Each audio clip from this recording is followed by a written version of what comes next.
Perspective से भानु प्रताप सिंह आपसे सवाल पूछ रही हूँ। सर, रद्द होनी चाहिए ये परीक्षा। Only then we can do justice to the youth of India, to the examinee of NEET undergraduate. तो इसके खिलाफ आंदोलन का जो अभी दस्तावेज जी कह रहे हैं। नहीं, मैं राहुल आऊंगी, मैं भानु प्रताप सिंह से सवाल है मेरा।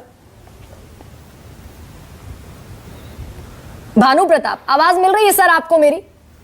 जी हाँ, आवाज मिल रही है, लेकिन चूंकि मिस्टर राहुल राणा बोल रहे हैं और अभी भी बोल रहे हैं, इसलिए मैं चुप हूं। नहीं सर, माय क्वेश्चन है इज फॉर यू कि हम वो जस्टिस कैसे दे सकते हैं युवाओं को।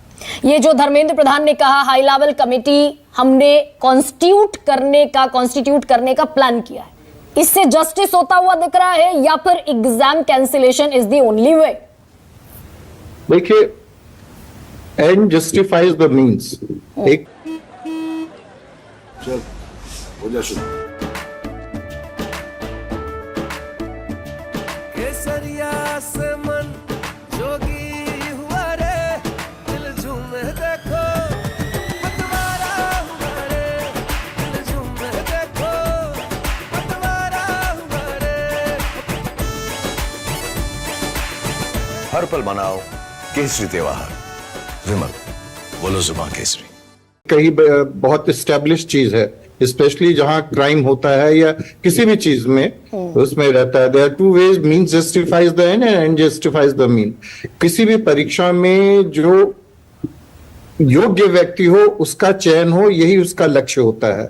और ये जब ये लक्ष्य प्रभावित हो जाता है तो परीक्षा में विश्वसनीयता और पारदर्शिता दोनों समाप्त हो जाती है।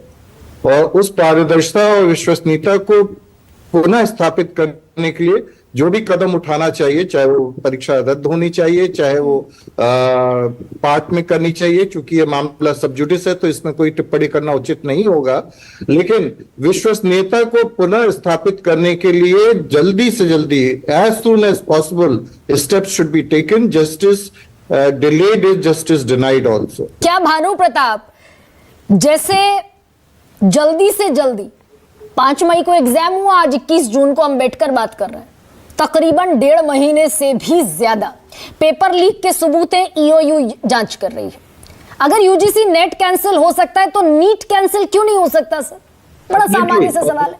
देखिए, मैं आपकी इस बात से पूरी तरीके से सहमत हूं कि अगर इस तरीके का ये जो बहाव है या ये जो विश्वसनीयता में एक क्षरण है, ये एक स्टेप या एक घटना पे समाप्त हो जाता तो ठीक था। चलिए, आप उसको आइसोलेट कर लेते, कंटेन कर लेते, आप अपने ग्रेस मार्क्स वालों में परीक्षा कर, लेकिन नित्य कोई ना कोई नए तथ्य ऐसे आते जा रहे हैं जिसमें ये लगता जा रहा है कि नहीं, पेपर लीक निश्चित रूप से हुआ है।